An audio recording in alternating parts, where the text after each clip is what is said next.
Mä en ole ihan eri mieltä sun kanssa. Itse asiassa, jos me ajatellaan näin, mä oon eri mieltä sun kanssa, jos sä väität, että 70-luvun alussa ei ehkä ollut tarvetta. Mutta nyt ajattelen itse, että itse asiassa tyydyttyneen rasvan saantitaso voi olla kutakuinkin kohdallaan. Oikein. Suomalaisen ruokavalion suurempi ongelma voi olla näiden niin sanottujen huonojen hiilihydraattien saanti. Kyllä. Mennään niihin huonompiin hiilihydraatteihin myöhemmin, mutta mennään nyt kuuntelemaan mies, joka oikeastaan elää ja syö täysin päinvastoin, kun tässä on esimerkiksi Pekka Puska on toitottanut vuosikymmeniä. Mennäänpä kuuntelemaan hänen tarinansa.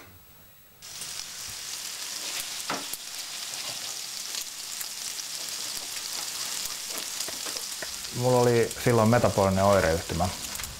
Eli siinä oli niinku ylipainoa, painoin 100 kiloa silloin. Ja sitten kolesteroliarvot oli tosi korkeat. Mulla oli kokonaiskolesteroli oli 7,8 ja sitten verenpaine oli korkea. Olo oli koko ajan semmoinen aika väsynyt ja sitten ne kivutkin oli alkanut niinku jo rasittaa sen verran, että tietysti koko ajan mahaan sattuu, polttelee ja närästää. Tommi Kangas kärsi myös vatsahaavasta. Lääkärin apu ei poistanut vaivoja ja mies etsi ratkaisun internetistä. Nyt Kangas hoitaa itseään uudella ruokavaliolla. Rasvaa vaan mahdollisimman paljon. Tai kaikki nämä rasvat, mitä nykyään syödään, niin kuin margariini ja rypsiöljyt, niin ne kokonaan pois ja vaihdetaan ne eläinrasvojen voita, kermaa, pastaroimattomia täysrasvajuustoja, kreikkalaista jogurttia, missä on 10% rasvaa. Kaikki rasvasimmat tuotteet.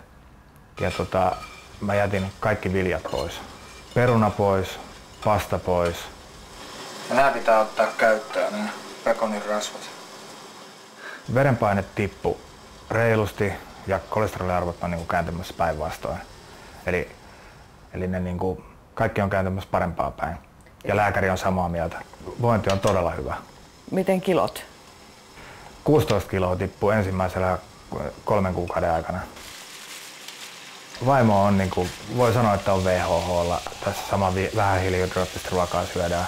Ja on laihtunut kanssa ihan saman verran kuin minäkin, että sen 16 kiloa ainakin. Mutta sitten tytöt ei ole suostunut vielä aloittamaan, että työskennellään sen parissa vielä.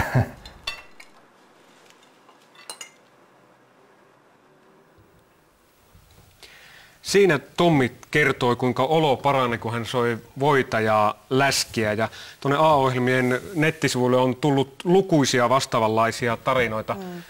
Pekka, miten selität sen, että olo paranee, kun syö rasvaista ruokaa? Mitä ihmeellisimmillä tavoilla olo voi parantua.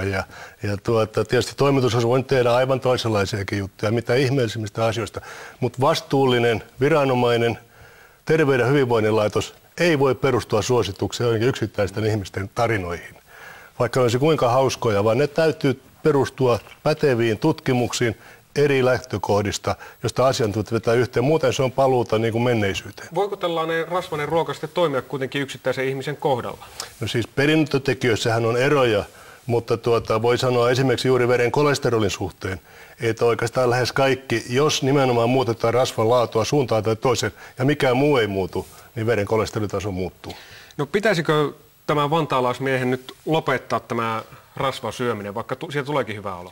No jos on luotettavasti katsottu kaikki arvot, kolesteroliarvot ja muut, ja pysyvästi, myöskin kysymys pysyvyys, koska monet dieetit tulee ja menee, niin silloinhan tietysti asia on kunnossa. Mutta se tarkoittaa juuri sitä, että siis on tutkimukset koskee siis luotettavissa asetelmissa suuria ihmismääriä, niistä vedetään johtopäätös, eikä yksittäisten ihmisten tarinoista.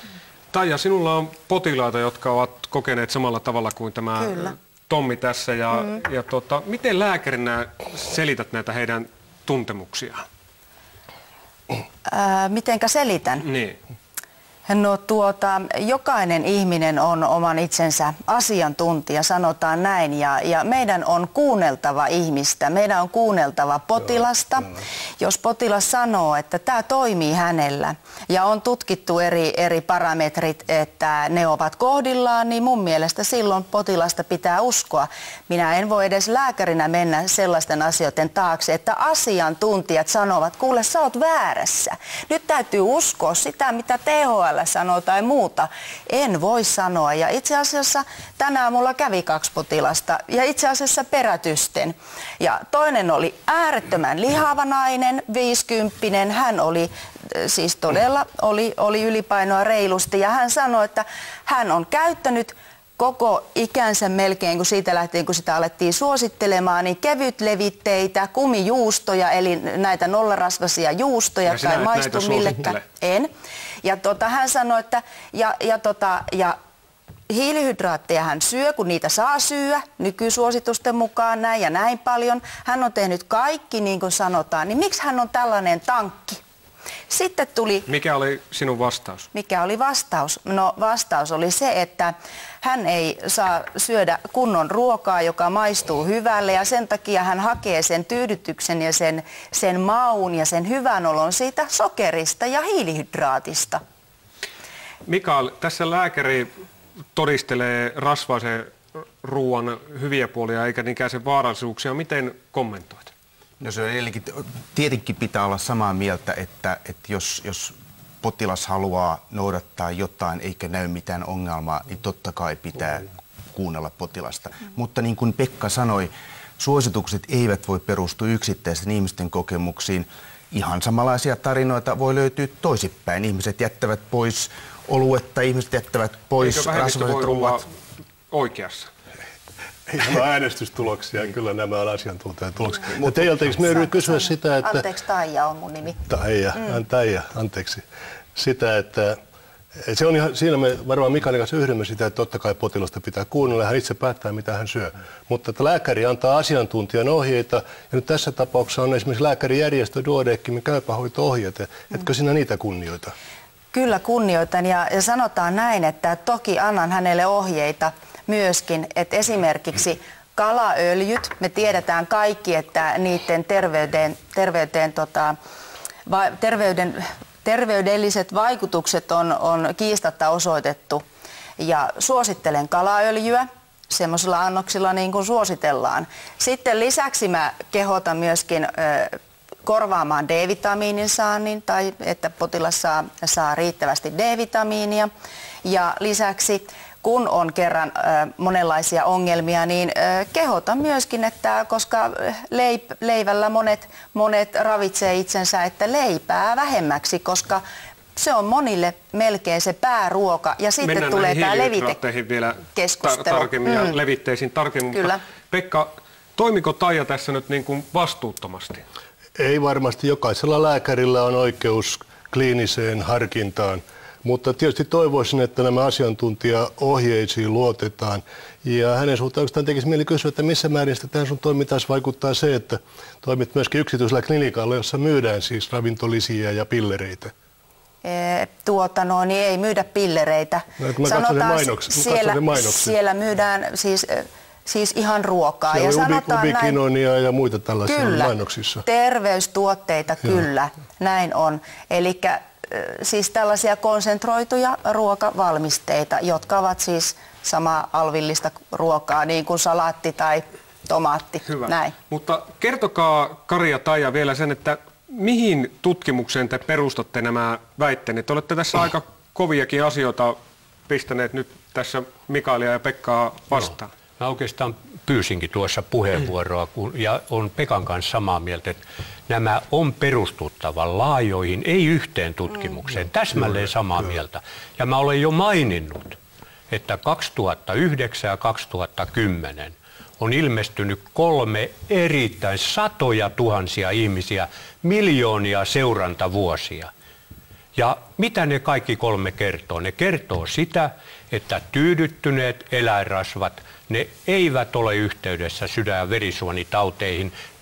Ettekö te voi myöntää tätä? Ja mä vielä kysyn, missä on se edes yksi tutkimus, joka kertoo, että voi on yhteydessä sydänsairastuvuuteen. Mikael, miksi näitä tutkimuksia ymmärretään näin päinvastaisella tavalla? Kari on lopettanut niiden lukemisen puolessa välissä, koska sen jälkeen on katsottu, että mitä tapahtuu, jos yhtä vähennetään ja toista nostetaan. Ja silloin on aivan kiistattomasti näytetty, että terveys paranee, jos kova rasva vähenee ja pehmeä rasva lisääntyy. Se voi johtua siitä, että ainoastaan siitä, että jotain hyvää tulee tilalle, se ei todista sitä, että kova rasva olisi huonoa, vaan se todistaa sen, että pehmeä rasva on parempaa. Ei.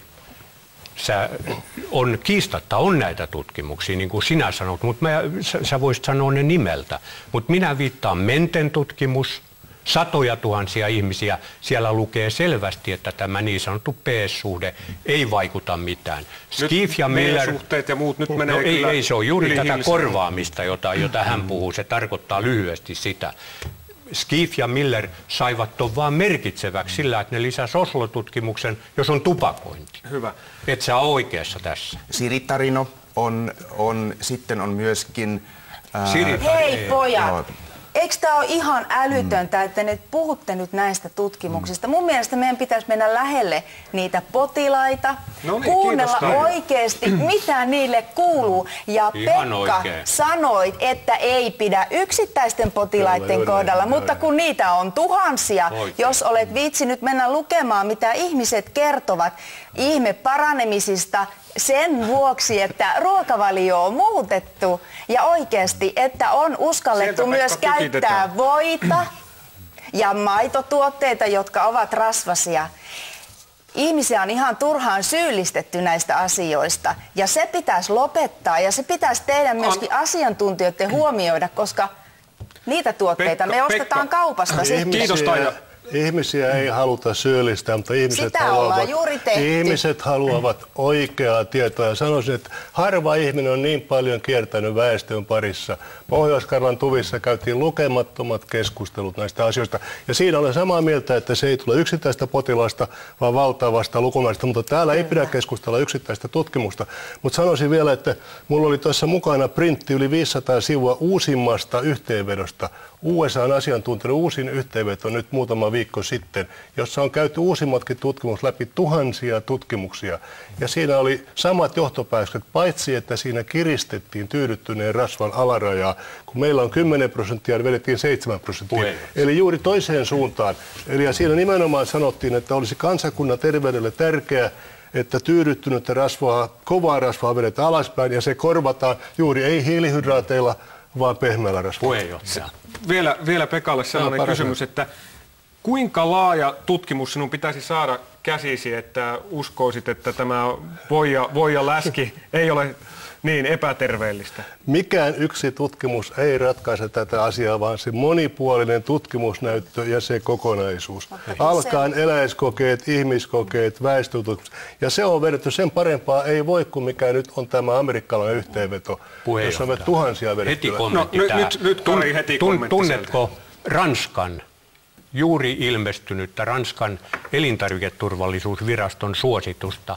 Se lisää tyydyttyneen rasvan saantia 12 energiaprosenttiin. Se rajoittaa monityydyttymättömien saantia 5%, puoleen siitä, mikä meidän suositus on. Ranska on tunnetusti sydäntervein maa Euroopassa.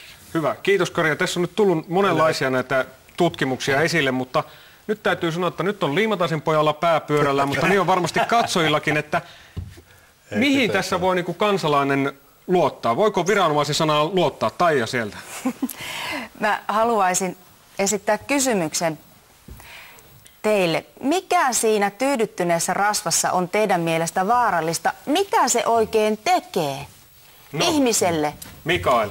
Mä haluan koko ajan korostaa nyt sitä, että tyydyttynyt rasva ei välttämättä yksin, sillä sen itsenäinen vaikutus ei, niin kuin Kari sanoi, ei ole osoitettu. Nämä 30-40 vuotta.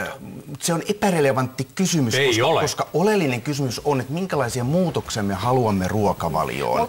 Ja niin kauan se muuttaa esimerkiksi kokonaiskolesteronin ja HDL-kolesterolin välisiä suhteita, se vaikuttaa veren tulehdusarvoihin. Mutta vaikuttaako se sydänpuolelle? Kyllä vaikuttaa. Ei vaikuttaa. Nämä meta-analyysit eivät osoita itsenäistä vaikutusta, mutta tämän vaihtovaikutuksen. Musta olisi vaan mukavaa, että me päästäisiin näihin hiilihydraatteihin, koska silloin päästään täydentämään tätä keskustelua. Tämä rasvojen keskinäinen vertailu on